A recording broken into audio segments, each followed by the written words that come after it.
The 1980s was certainly an interesting time in automotive history and perhaps a, well, let's say not so interesting time over at the Oldsmobile division.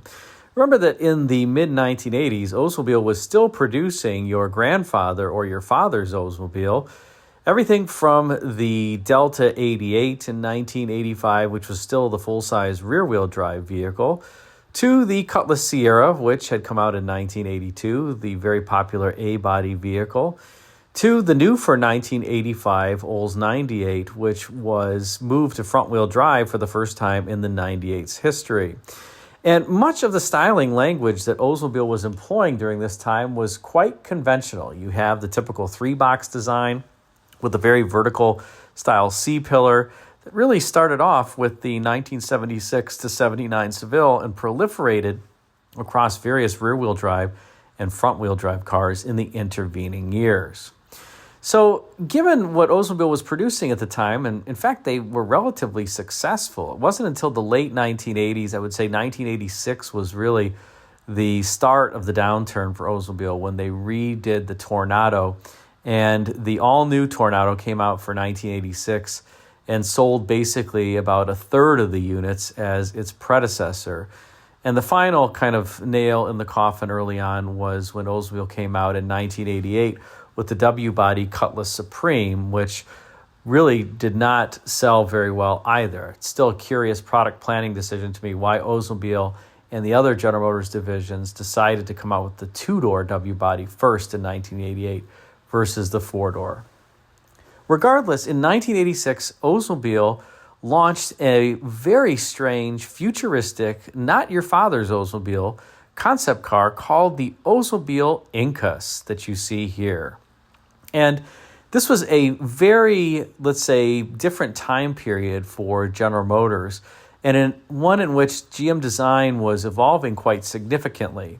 1986 would mark the year in which Chuck Jordan would take over from Irv Ribicki as the vice president of design. Irv Ribicki had been vice president of GM design from 1977 through his retirement prior to Chuck Jordan's appointment. And Chuck Jordan would become the vice president of GM design from 1986 through 1992 when he would retire.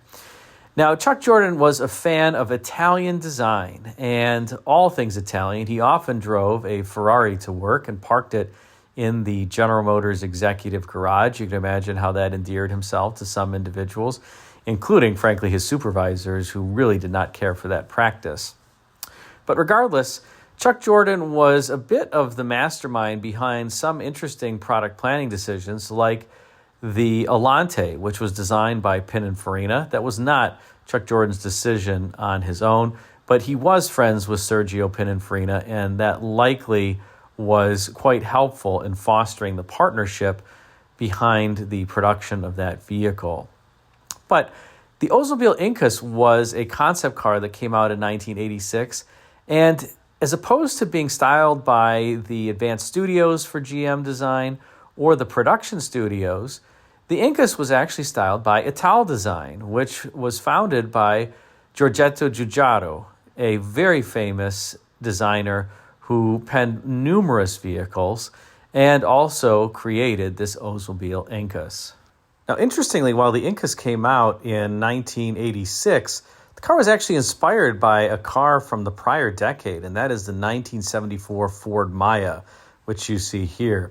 So Italdesign actually took the inspiration for the Incas from a car that was 12 years older and actually done for Ford Motor Company. I don't quite understand that, but that's what they selected to do, and you can certainly see the inspiration here with that extremely low nose, the sloping hood line, and it has a bit of that wedge shape to it, although there is something that is profoundly different about the Maya versus the Incas, and that is that the Incas has this very pronounced shoulder around the entire car, something that I wonder if it inspired the Oldsmobile Achieva design of the early 1990s. And of course, the Incas had more seating room and had, well, as you're going to see, some very different style opening doors, a canopy as well as gull wing doors, both on a single car. Now, another vehicle that inspired the Incas was this little number, and that is the Italdesign Medusa. This one obviously has 4 doors, has more seating room. It's a 5-door car overall with the hatchback.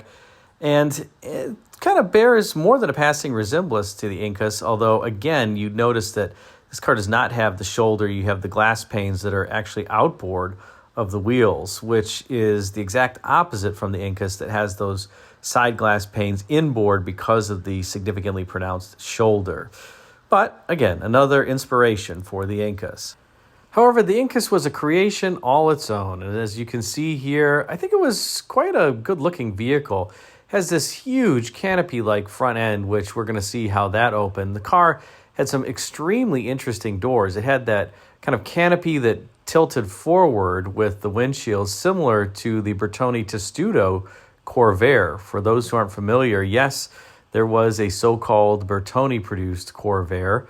Take a look at it here. And then it has the gull-wing doors as well for the rear seat passengers. And those gull-wing doors were very similar to a concept that Italdesign had put together in 1970 on a car called the Tapiro. So many people think about the gull-wing doors on cars like the DeLorean and the Bricklin, but actually in 1970, Italdesign had put those on a kind of wedge-shaped concept similar to this.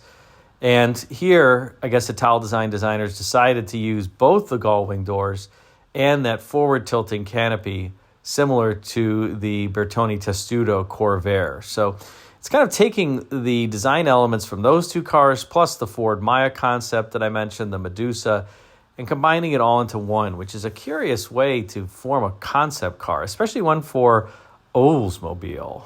Now, why Oldsmobile wanted something like this is completely unclear to me. My guess is that they were trying to take the division in a new direction. Remember, it wasn't that long thereafter that they would come up with "This is the new generation of Olds" theme song as well as slogan.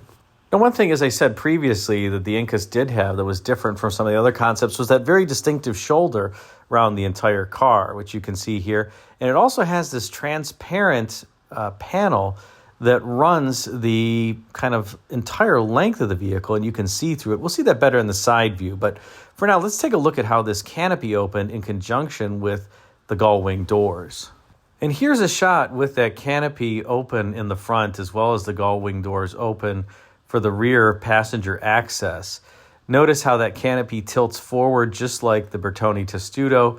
And of course, you have a super high-tech instrument panel, which we're going to look at in a second, that has a steering wheel attached to it, similar to, well, this was, of course, the Knight Rider era, and it looks like a very similar type steering wheel. Of course, Tesla would kind of bring this back on the Model S Plaid as well, although with far less buttons on the steering wheel than what you see here. Also, take a look at how thin that B-pillar is. It almost looks like if you use that rear assist handle to get out of the car that you're going to bend the car's frame, because that B-pillar is likely not all that strong. Of course, it is holding up those gull-wing doors, which are likely relatively heavy. And you can also see the seating in this particular photo.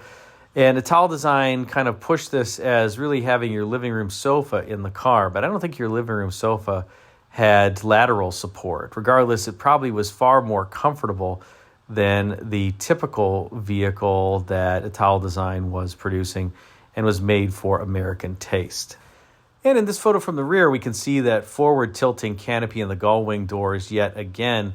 You can also see, obviously, the tail lamp theme, which is a full wall-to-wall taillight, the Oldsmobile logo there in the middle, and this ribbed style design that to me looks like a riff on the Mercedes-style tail lamps, which were really created to have those ribs such that if you were driving on the Autobahn and you got all of that kind of road spray, if it were raining out or it had inclement weather, that would tend to adhere to the section of the tail lamp that was sitting proud of that little indentation. So even if the road spray were to cover the tail lamp, it would cover that portion and would leave the rest of the tail lamp able to illuminate, and you could see it from the rear. And it's also a pretty attractive design, I will say. And notice it says 16-valve turbo on there. The Incas was powered by a 2.2-liter quad-4 four-cylinder double overhead cam engine making 230 horsepower. This was about the time where the Quad 4 was introduced, and it was engineered by Oldsmobile division. It was General Motors' first double overhead cam 4-cylinder engine, and as a result, it certainly had some strong points. It was powerful in a number of variants, but it was also relatively noisy and unrefined, especially when you compared it with other double overhead cam 4-cylinders from the likes of Honda and Toyota. It really just didn't stack up. But 230 horsepower, especially for this time, if you were breaking 200 horsepower, it was a powerful car. The Incas was a mid-engine style design, as was pretty popular in the 1980s, and that helped it have this super low sloping hood, which we're about to see now. Let's rotate to the side view, and here we have perhaps the most dramatic view of the Incas concept. You have clearly that super low sloping hood with a low cowl height and an extremely low touchdown point for the windshield. This really could only be facilitated by a rear-mounted engine or a mid-engine that was very close to the rear axle. We'll see a profile here, a side profile with the passenger placement as well as the engine placement in a second. But the engine is way back there, sitting transversely. And, of course, you have this beautiful kind of sloping arc to the roofline. Starts at the front of the car, and then you really could draw the silhouette of this with one line, and it's just a beautiful silhouette. You have a bit of the wedge shape, too, with the rising belt line all the way from the door back and rearward of the vehicle. And you have this kind of funky transparent section. I'm not quite sure what the purpose of that was in the middle area of the door. One of the purposes, I guess, was to lower the door handle, which seems a bit odd, but the door handle placement on these is quite low. And of course, you have the rockers kind of tucking under, and then looks like almost a lower body kit where it extends back out at the very lowest portion of the body. I will say the wheel covers are a bit unimaginative and uninnovative. I would have hoped for something more dramatic for a car that was so relatively dramatically styled, but they're pretty plain, and I suppose they were trying to go for an aero-like look, but it would have been nice to have something that was a bit more artistic. And here, by the way, is a cutaway view of the Incas.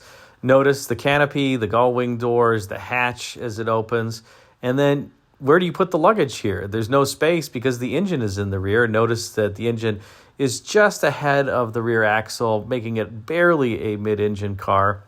And you have the spare tire out there as well.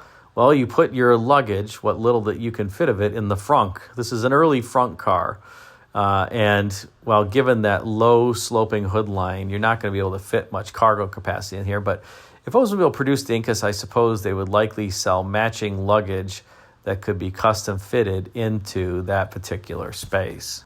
And while the exterior was certainly dramatically styled, the interior was also pretty funky. We saw a brief picture of the interior before with the seats, but let's take a look at the dash and this crazy steering wheel with all the buttons. Because on the steering wheel, you clearly need your buttons for your horn, which makes logical sense. Of course, the horn buttons are just at the top left and right there, where potentially your thumb could hit them if your hands were gripping the, I'll call it, steering wheel. But you also have the headlamp switch there on the left side of the steering wheel. You have, it appears to be the turn indicator, the fog lights, the bright lights, the hazard lights, the gear selector as well, all on the steering wheel. I would hate to potentially bump a button errantly. And you have a very Knight Rider-esque dash with the bar graphs for fuel and coolant temperature, oil pressure, etc.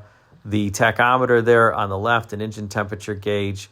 The speedometer appears to be digital. I'm not sure what that other digital readout is there, presumably the tachometer, just a duplicate of the standard gauge. But overall, a pretty funky interior for a funky car. And lastly, we'll take a view from above here, and you can see the engine with that beautiful turbo little lettering there in red.